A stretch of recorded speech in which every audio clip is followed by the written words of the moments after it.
मला याचीही जाणीव आहे की ज्यांच्या आयुष्याचा पुरता तमाशा झालाय ती माणसं सहसा दुसऱ्याचं कीर्तन ऐकायच्या मनस्थितीत नसतात. भले त्या तमाशातला एकच ओघ रोज ऐकून ऐकून कान किटून गेले तरी सुद्धा आपलं भंगलेलं आयुष्य हे कीर्तनातला एखादा अभंग ऐकायच्या मनस्थितीत नसतं, याची मला पूर्ण कल्पना आहे. आणि दुसऱ्या बाजूला जवळपास गेल्या हजारो वर्षांपासून इथल्या काळ्या मातीवर एकतर्फी प्रेम करून सुद्धा ज्यांच्या आयुष्याच्या दुःखाचं रामायण अजिबात संपलेलं नाही असे सगळे तुम्ही हनुमंत माझ्या समोर बसलेला आहात, याचीही मला खरं तर जाणीव आहे. मग त्या शेती नावाच्या रामावर एकतर्फी प्रेम करता करता बरोबर आपल्या हातात आजवर काही लागलेलं नाही, पण त्याच शेतामध्ये कधी कधी वेगवेगळ्या संकटांच्या रावणाची लंका उभी राहते. ती लंका जाळून जाळून आपली शेपटी जळून गेली, पण रावणाची लंका काही जळलेली नाही आणि त्या शेतातला राम आपल्याला काही भेटायला तयार नाही. अशा अवस्थेमध्ये आपणाला आपलं आयुष्य शेतीबरोबर काढावं लागतंय, याची मला पूर्ण कल्पना. तेव्हा आपण सगळे त्या रामावर एकतर्फी प्रेम करत असताना 24 तास कष्टाची भक्ती जर बांधवांनो केली तर तो राम कधी भेटू शकत नाही. त्या शेतातल्या रामाला जर भेटायचं असेल तर त्या रामाकडे जाणारा जो रस्ता आहे तो रस्ता दाखवणारा एखादा संत गरजेचा असतो. आणि असा संत तुमच्या आमच्या आयुष्यामध्ये या क्षेत्रात या भागामध्ये जर कोण असेल तर ते डॉक्टर विजय कुंभार साहेब आहेत. आणि त्या विजय कुंभार साहेबांच्या सांगण्यावरून त्यांच्या निरोपावरून आपण एवढ्या मोठ्या संख्येने या ठिकाणी उपस्थित आहे, याच्यासाठी खरं तर पहिल्यांदा मी आपल्या सर्वांचं मनापासून अभिनंदन करतो. आता मी गेल्या काही वर्षांपासून छत्रपती शिवाजी महाराज, छत्रपती संभाजी महाराज, डॉक्टर बाबासाहेब आंबेडकर, जगणं सुंदर आहे अशा विषयांवर व्याख्यानं देत देत संपूर्ण महाराष्ट्रभर मी प्रवास करतोय. मग माझा आणि शेतीचा नेमका संबंध काय? मी काही शेतीवर विशेष संशोधन केलेलं नाही, मी संशोधक नाही, मी काही तांत्रिक बोलणार नाही आणि तो माझा अधिकार सुद्धा नाही. मग शेतीचा आणि माझा नेमका संबंध काय? तर माझ्या जन्मापासून अगदी या घडीपर्यंत 24 तास ढेकळामध्ये राबून सुद्धा ज्याच्या हातात फक्त माती राहिली आणि ज्याच्या पुऱ्या आयुष्याची माती झाली तरी सुद्धा ज्यानं जगणं सोडलं नाही, नीतिमत्ता सोडली नाही आणि आपल्या पोटच्या पोरांना स्वाभिमान शिकवला, त्या एका शेतकऱ्याचा पोरगा मी आपल्या पुढे बोलतो. त्यामुळे शेतीचा आणि माझा तसा फार जवळचा संबंध आहे. आता शेतकऱ्याचं दुखणं काय, ते शेतकऱ्याचं दुखणं आणि पुस्तकाने दिलेलं थोडंफार शहाणपण, याचं थोडंफार कॉम्बिनेशन मी फक्त 10 मिनिटात आपल्या पुढे मांडणार आहे. आता शेतकऱ्याचं दुखणं नेमकं काय हे माझ्यासारखा पैलवानकडे समोर बघितल्यानंतर काका लक्षात येऊ शकते. म्हणजे कधी काळी शेतकऱ्याच्या घरातच फक्त पैलवान जन्माला यायचे आपल्याला माहित असेल. त्याचं कारण मार्केटमधली दूध पावडर खाऊन पैलवान घडू शकत नाही. त्यासाठी गाई म्हशीचं दूध प्यावं लागतं आणि ते दूध फॅटचं दूध असतं. आणि गाई म्हशी फक्त शेतकऱ्याच्या दारात असतात, कारण शेतकऱ्याच्या शेतामध्ये पिकलेला चारा त्या गाई म्हशींना घातला जातो. आता शेतकऱ्याच्या शेतातला चारा संपायला लागला, शेतकऱ्याच्या शेतातला चारा संपला बांधवांनो, आणि शेतकऱ्याच्या दारात असलेल्या ज्या गाई म्हशी आहेत त्या गाई म्हशी सुद्धा विकायची वेळ आता. म्हणजे मी 11वीला गेल्यानंतर काका मला एक दुर्बुद्धी सुचली की आपण पैलवान झालं पाहिजे. आणि माझ्या जवळच्या एका मित्राला विचारले की बाबा मला पैलवान व्हायचं, काय केलं पाहिजे? तर तो म्हटलं एक साधी गोष्ट आहे तुला सांगतो, एका गावातनं बोळात असा मी चाललो होतो. मी म्हटलं फापट पसारा काही सांगू नको, मला पैलवान व्हायचंय तसं काहीतरी सांग. तर तो म्हटला ऐक तर पुढचं. मी असा गावागावातनं एका बोळात चाललो होतो. त्या बोळामध्ये एक बाई उभा होती. त्या बाईने नजरेने इशारा केला, मला आतल्या खोलीत बोलावलं. मी म्हटलं हे बघ फालतू काय सांगू नको. तो म्हटला पुढचं ऐक तर. तिनं मला माझा शर्ट काढायला सांगितलं. मग काय शर्ट काढला, परत बनेन काढ म्हटले, बनेन काढलं आणि परत पप्प्या म्हणून तिच्या बारक्या पोराला हाक मारली. तिचं पप्प्या म्हणून एक बारकं पोरगं पळत पळत पुढे आलं आणि ती म्हटली हे बघ पप्प्या, रोज तांब्यावर दूध पियत जा, नाही तर ह्याच्यासारखा हाडेल कातडी एक होईल. मी जरा आत्मचिंतन करावं म्हटलं. घराकडे गेलो आणि आईला म्हटलं तांब्यावर राहिलं, निदान अर्धा तांब्या मला आजपासून दूध प्यायला ठेव. तर आई म्हटली ठीक आहे, पण पहिल्यांदा दुधाची वही तपासून बघ. बांधवांनो मी वही तपासून बघितली. प्रत्येक महिन्याच्या शेवटी आमच्या अंगावर गवळ्याची उचल 2000-3000 रुपयांची होती. 1.5 वर्षांनी मस होती बांधवांनो, 1.5 वर्षांनी मस आटली, पण आमच्या अंगावरची गवळ्याची उचल काही भेटली नाही. 10-12 हजार रुपये उचल वर्षाकाठी होते. मग मस विकायची ठरवली. पूर्वी शेतकऱ्याच्या भावना मुख्या जनावरांशी जोडल्या गेल्या होत्या, काळ्या मातीशी जोडल्या गेल्या होत्या. आता थोड्याफार शेतकऱ्यांच्या भावना सैल व्हायला लागल्यात आणि त्याला आता कुठं अर्थकारण कळायला लागलं. म्हणजे त्याच्या डोक्यात आलं की म्हैस विकावे. मग आमच्या शेतकरी बापाने एका गिरायकाला निरोप पाठवला की आमची म्हैस विकायची. बांधवनो, तो गिराईक आलं, गिराईक आमच्या म्हशीच्या दावणीत उभा होतं. दुसऱ्या बाजूला त्या दावणीत माझा बाप उभा होता. त्या म्हशीच्या डोळ्यातनं टप टप पाणी माझ्या बापाच्या पायावर गळत होतं आणि माझ्या बापाच्या डोळ्यातलं पाणी त्या म्हशीच्या शिंगावर पडत होतं. एक वाक्य खरं सांगतो मी, तुम्हाला नोट करून घ्या. या जगाच्या पाठीवर मुकी जनावर ज्याच्यावर जीव लावू शकतात आणि जो मुक्या जनावरांवर जीव लावू शकतो असा एकमेव माणूस आहे, तो माणूस म्हणजे शेतकरी. लक्षात घ्या. आणि त्यामुळं ती म्हैस रडत होती, माझा शेतकरी बाप रडत होता. त्या म्हशीची रवानगी दुसऱ्या ठिकाणी झालेली होती. आता नुकती आम्ही जनावर विकतोय असं अजिबात नाही. मी मगाशी एक बातमी वाचली की आपल्याकडे समजा, मी कमीत कमी प्रमाण सांगतो, 10 लिटर दुधाचं जर प्रोडक्शन होत असेल तर विक्री किती आहे माहित आहे? जवळपास 50 लिटर. आता ती कोट्यवधी लिटर मध्ये तुम्ही धरा. एवढं लिटर दूध बाजारात येतं कुठून? त्याच्यामध्ये जर भेसळ होत असेल, त्याच्यामध्ये जर पाण्याचं प्रमाण वाढत असेल तर तो काय आमचा शेतकरी करत नाही. कारण शेतकऱ्यांना आजवर नीतिमत्ता सोडलेली नाही, त्याचा स्वाभिमान सोडलेला. ज्याच्या डोक्यात अर्थकारण घुसलं, ज्याला पैसा मिळवायचा असं डोक्यात आलं, त्या प्रत्येकाने त्याच्यामध्ये पाणी मिसळलं आणि ते दूध आता बाजारात आलेलं आपल्याला बघायला मिळते. माणसांच्या आरोग्याशी खेळ करत असताना शेतकरी मात्र सावध असतो. ते मध्यस्थी सावध नसतात ज्यांना पैसा मिळवायचा असतो. पण शेतकऱ्याच्या दारातली जनावरं संपत गेली. आज दुर्दैवानं दुभती 4 जनावरं जरी आपल्या दारात असली तरी सुद्धा घरात मुकाट्यानं काळा चहा पितात. खराय का खोटा आहे? आपण दुधाचा चहा पित नाही, कारण आपल्या डोक्यात आता अर्थकारण घुसले, दुधातून पैसा मिळाला पाहिजे हे डोक्यात आहे. दुसऱ्या बाजूला पाहुणा जर चुकून एखाद्या दारात आला तर आमची माऊली मागच्या दाराने शेजाऱ्याच्या घरात जाते आणि कपवर दूध घेऊन येते आणि त्याचा चहा करते. आता थोडं बरं झालंय, पाहुणं चाल्याबरोबर ब्लॅक टी मागते, ते थोडं प्रतिष्ठेचं झालंय. पण आमच्या दारातली जनावरं संपायला लागले, आमची शेती संपायला लागली. उद्योगपतीच्या घरात एखादं पोरग जन्माला आलं तर ते उद्योगपती म्हणून येतं, लक्षात घ्या. पण शेतकऱ्याच्या घरामध्ये पोरग शेतकरी म्हणून कधी जन्माला येत नाही, ते कर्जात जन्माला येतं. जन्माला येतानाच कर्जात जन्माला येतं, आयुष्यभर कर्जात जगतं आणि मरताना कर्जात मरतं. त्या आज्या पंजानं कधीतरी 2 लाखाचं कर्ज काढलेलं असलं तर ती त्यात आणखी 2-4-6 लाखाची भर टाकते आणि पुढच्या पिढीकडे खांदे पालट करते. आमच्या आयुष्यात नवीन काही बदल होत नाही. मग आता शेतकऱ्यांना जनावर विकले, फक्त काळी आई विकायची बाकी होती.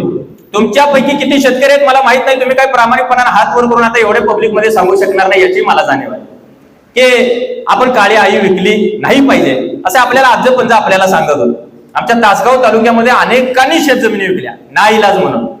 आता शेती विकल्यानंतर जर 1 एकर विकली तर 10 लाख 20 लाख रुपये येत असतील आणि ती शेती 20 वर्षात आपल्याला जर 20 लाख देत नसेल तर शेती विकलेली बरी नाही का असं शेतकऱ्याच्या डोक्यात येतं.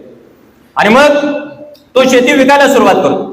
आता शेती विकल्यावर शेतकरी 10 लाखाचं 20 लाखाचं काय करतो? एखादा धंदा उभा केला पाहिजे, एखादा बिझनेस उभा केला पाहिजे, पण करत नाही. ती पटकन पोरीचं लग्न आवरून घेते, पोराचं लग्न आवरून घेते. पोराला कुठेतरी शिक्षणाला पैसे भरायचे असले तर ते पैसे भरत आहे आणि त्या सगळे पैसे संपवते. आज शेतकरी राहिलेला नाही, स्वतःची जमीन विकून दुसऱ्याच्या बांधावर हाडाची काढ करते, तिथं शेतमजूर झाला. अशी आपल्या भागात उदाहरणं काही मला वाटतं असू शकतात. तेव्हा शेतकरी शेतमजूर होण्यापर्यंतचा मोठा प्रवास झाला आणि त्यावेळी 1-2 वर्षांपूर्वी एक बातमी आली की एका कैद्याला न्यायाधीशांनी शिक्षा सुनावली जन्मठेपेची आणि त्याच्या पुढे एक पर्याय ठेवला. तुला जन्मठेप तर होणार आहे, पण दुसरा एक पर्याय आहे की 7 एकर कोरडवाहू जमीन आहे, तू जमीन कसणार का? तो म्हटला ठीक आहे, इकडे जन्मठेपेची शिक्षा भोगण्यापेक्षा शेती जाऊन केलेली बरी, निदान 4 माणसात सन्मानाने जगता सुद्धा येऊ शकते. मग शेती करायची ठरवली. तो शेती करायला गेला. 2 वर्षात त्याने न्यायाधीशांकडे अर्ज केला की न्यायाधीश महाराज एक वेळ मला फसवलं, पण शेतकऱ्याचं जगणं नको. ही शेतकऱ्यांची अवस्था, हे शेतकऱ्यांचं जगणं आहे. आणि मी थोडं त्याच्यावर संशोधन करायचा प्रयत्न केला भाऊ की शेतकऱ्याचं जगणं आत्ताच असं आहे का? तर 350 वर्षांपूर्वी आमच्या संत तुकाराम महाराजांनी एक अभंग लिहिला होता की बरे झाले देवा कुणबी केलो नाही तर दंबेची असतो मेलो. देवा बरं झालं मला शेतकरी म्हणून जन्माला घातला नाही तर मी अहंकाराने मेलो असतो, गर्वाने मेलो असतो. म्हणजे निगर्वी असणं किंवा निरहंकारी असणं म्हणजे शेतकरी असणं. तर दुसऱ्या बाजूला तेच तुकाराम महाराज असं म्हणतात की मडे झाकून या करती पेरणी कुणबियाची वाणी लावला आहे. अर्थात शेतकऱ्याच्या घरामध्ये जर कुणी मेलेला असेल तर त्या मड्यावर पांघरून घालून सुगीच्या काळामध्ये शेतकरी पेरणी करण्यासाठी बाहेर पडत असतो. ही शेतकऱ्यांची अवस्था 350 वर्षांपूर्वी. मग नंतरच्या काळामध्ये काय तर 1928ला ब्रिटिश सरकार ज्यावेळी भारतात होतं, 1928ला एक कमिशन आलं, रॉयल कमिशन फॉर ऍग्रिकल्चर. आणि त्या कमिशननं भारतीय शेतीची बांधवांना 2 वैशिष्ट्ये सांगितली. त्यातलं पहिलं वैशिष्ट्य होतं की शेती हा एकमेव असा उद्योग आहे वर्षानुवर्ष तोटा सहन करून शेतकरी त्याच्या क्षेत्रामध्ये राहतो. आणि दुसरं वैशिष्ट्य जे तुम्हाला आम्हाला आज सुद्धा लागू होतं की शेती हा त्यानं स्वतःहून निवडलेला व्यवसाय नाही. अर्थात आपल्या भाषेत घरची हाई म्हणून करायची, नाहीतर शेती परवडते असं नाही. आज कुठल्याही शेतकऱ्याला जाऊन विचारा की जनावर परवडतात का, तर ते म्हणजे परवडत नाही, घरचं दूध फक्त खायला मिळते. म्हणजे शेती जशी परवडत नाही, जनावर जशी परवडत नाहीत, तसा शेतकरी स्वतःच्या आयुष्याला आता पूर्णपणे कुठेतरी विटलेला आपल्याला बघायला मिळतो. आणि अशा काळात एक दिवा तुमच्या समोर उभा राहतो ते डॉक्टर विजयकुमार साहेबांच्या रूपात. जाता जाता फक्त एक 2 शेवटच्या कथा सांगतो. मी जे थोडं शेतीच्या संदर्भाने जसं वाचण्याचा प्रयत्न केला, शेतीच्या संदर्भात कोणी कविता लिहिल्यात का बघूयात मग. तर कविता भरपूर. आता जून महिन्यामध्ये पाऊस का पडत नाही, मला प्रश्न पडला. माझी आजी चंकोबा करायची. चंकोबा किती लोकांना माहित आपल्यापैकी? एकालाही माहित नाही. मला वाटतं तुम्ही थोडे स्टँडर्ड शेतकरी आहे. तर चंकोबा पाऊस पडायचा, पाऊस पडत नव्हता म्हणून करायचा. आता तो चंकोबा नेमका पालता झाला की पाऊस पडायचा, बरोबर. तर अशा काळामध्ये पावसागुम नावाचा एक पक्षी यायचा, जो पावसागुम म्हणून वरडायचा आणि त्यावेळी पाऊस पडायचा. आता पावसागुम यायचा बंद झाला, कारण पंजाब डकचे अंदाज चुकतायत का काय म्हणून पावसागुम सुद्धा कन्फ्युज झाला, बरोबर. आपण आता वरडावं का नको, कारण आपण वरडलो तर शेतकरी पेरणी करणं आपल्या नावानं बोंब ठोकेल. त्याच्यापेक्षा वरडायला नको. आणि मी एक कविता वाचली की पडर पाण्या कर पाणी पाणी शेत माझं लई तानेलं जातकावं. पाणी पाणी पाणी आणि पाण्याविना दाही दिशा आम्ही आणवाने. आणि आमचा आटपाडीचा एक कवी आहे अनिल पाटील नावाचा. ते अनिल पाटील म्हटले की गाव उठाव झालेल्यांचं घर गाभाळ उचलताना उंबरट्यात दाटलेलं हुंक्यातलं पाणी आणि टाचा खोडी जलबंद यातना सोसणाऱ्या मुक्या प्राण्यांची मागणी पाणी पाणी आणि पाणी. आता तुम्हाला एक सांगू, या कविता झाल्या, कविता लिहिणाऱ्याला पुरस्कार मिळाले, माहित आहे. कविता लिहिणाऱ्याला पुरस्कार मिळाले, शेतकऱ्यावर पिक्चर काढले त्यांना पुरस्कार मिळाले, शेतकऱ्यावर नाटकं रचली त्यांना पुरस्कार मिळाले, आणि आपला शेतकरी आहे तिथंच. मग कधी कधी शेतकऱ्याला कोणीतरी तत्वज्ञान सांगायला येतं, बाबांनो कष्ट करा, कष्ट केलं तर फळ 100% मिळतं. शेतकरी असं एकदा ऐकतंय आणि दुसऱ्या दिवशी गावात जाते, गावात कुठेतरी कीर्तन नाही तर तत्वज्ञान चालू असते कुणाचं तरी, आणि ते काय सांगते माहित आहे, जगात भावांनो पैशाला शून्य किंमत आहे, माणुसकीला किंमत आहे, लक्षात घ्या. पैशाला कोणी विचारत नाही. आणि मग शेतकरी म्हणते होय पैशाला कोणी विचारत नाही, म्हटलं पैसा कशाला मिळवायचा, ते घराकडे जाते. पण बांधवांनो, पैशाला जगात शून्य किंमत आहे हे सांगायला माणसं लाख रुपये येतात, माहित आहे. तेव्हा आपल्याला ते लक्षात आलं पाहिजे. शेतकऱ्यावर रडणारे काही पिक्चर आहेत. रौंदळ नावाचा मध्ये पिक्चर आला, माहित आहे, जो ऊस शेतकऱ्यांवर काढला होता. आता तो रौंदळ मधला नट रडताना आपल्याला बघायला मिळतो, ते रडायला पैसे घेत.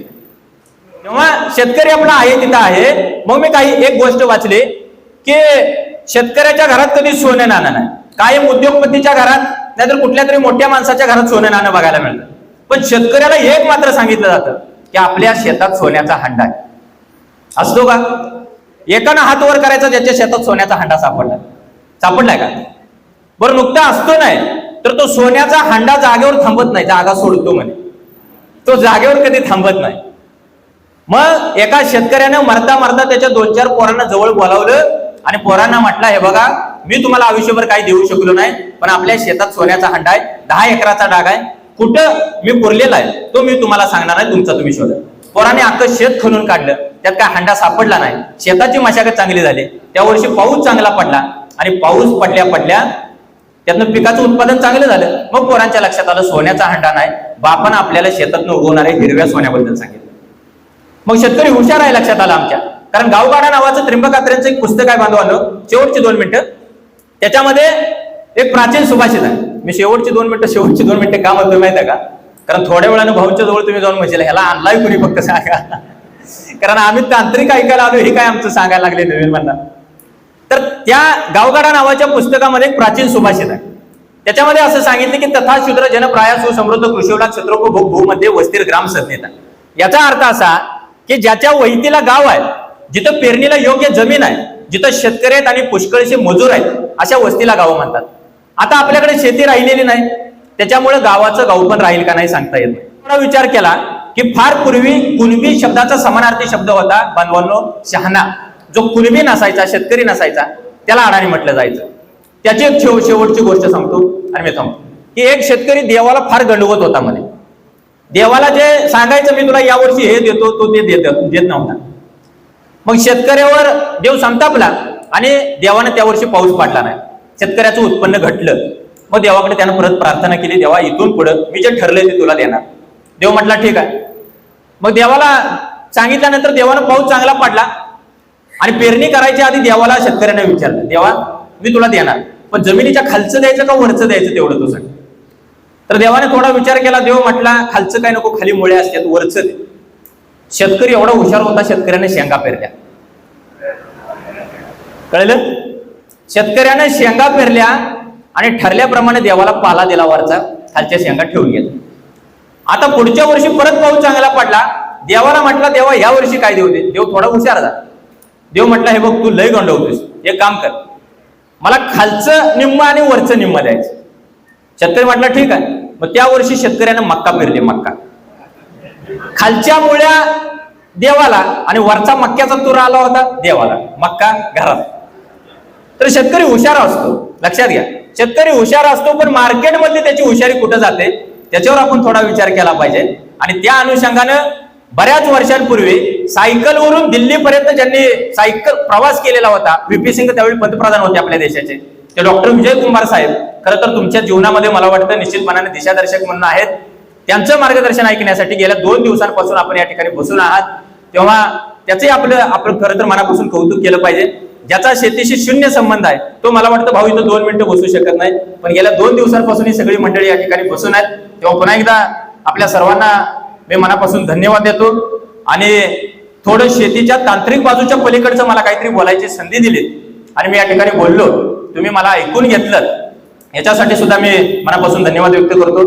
कारण परवा एक वक्ते सांगत होते की त्यांच्या समोरची माणसं झोपली होती आणि खालनं एक चिठ्ठी आली की माणसं झोपलेले भाषण थांबवा.